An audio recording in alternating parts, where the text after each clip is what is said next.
Salam damai sejahtera dalam kasih Kristus. Berjumpa kembali dalam renungan harian Gereja-Gereja Kristen Jawa Klasis Semarang Timur. Saudara, ada ungkapan yang menyatakan bahwa small is beautiful, kecil itu indah. Dan memang misalnya masa kecil adalah masa yang indah, masa yang membahagiakan. Demikianlah pengalaman banyak orang, mungkin termasuk Anda di dalamnya. Karena bermain atau belajar dilakukan sebagai peristiwa yang menyenangkan. Benarkah bahwa kecil itu indah? Saat ini marilah kita mendengarkan firman Tuhan dari Injil Yohanes 3 ayat 25 sampai dengan 30. Maka timbullah perselisihan di antara murid-murid Yohanes dengan seorang Yahudi tentang penyucian.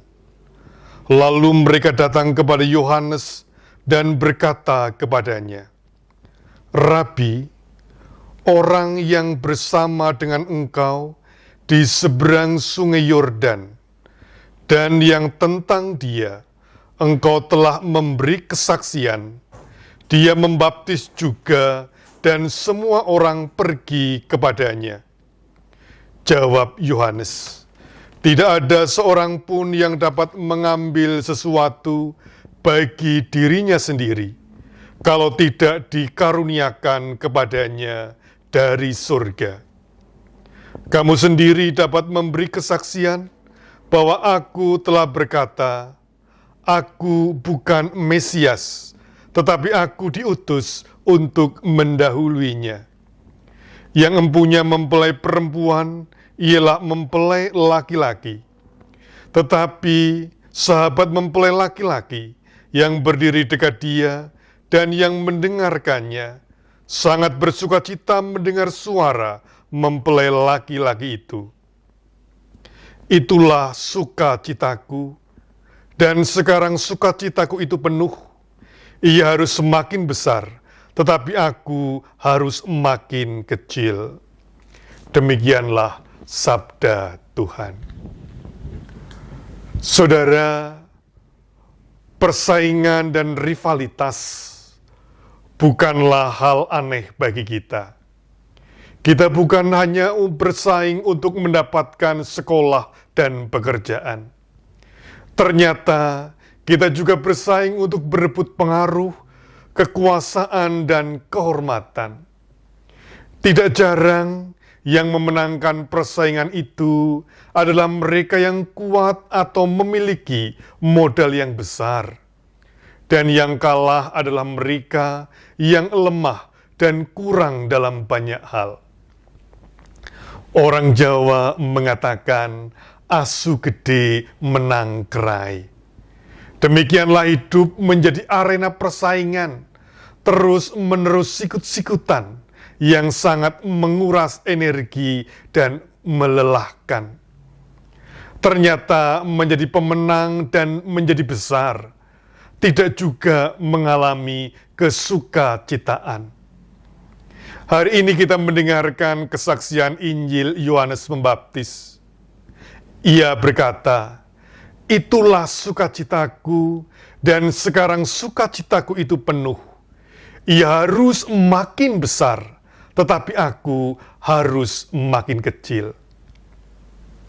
Kalimat ini dinyatakan dalam rangkaian kisah ketika terjadi perselisihan di antara para murid Yohanes Pembaptis tentang munculnya Yesus yang dapat dianggap sebagai rival karena banyak orang pergi kepada Yesus untuk dibaptis daripada kepada Yohanes Pembaptis sendiri. Yohanes Pembaptis adalah saudara tua Yesus. Meskipun sebagai orang yang lebih tua, baginya bukanlah aib untuk menempatkan Yesus sebagai tokoh utama. Sedangkan ia cukup menempatkan diri sebagai tokoh latar latar depan atau latar belakang. Baginya sukacita menjadi penuh ketika aku harus makin kecil untuk menyambut Yesus. Iya, banyak orang berebut pengaruh, uang, kekuasaan, dan kehormatan. Bahkan tidak jarang dilakukan dengan menghalalkan segala macam cara demi untuk dianggap sebagai orang yang paling besar. Namun firman Tuhan dinyatakan bagi kita saat ini, untuk merasakan sukacita yang penuh, tetaplah rendah hati demi kehadiran Yesus setiap hari. Amin. Tuhan memberkati.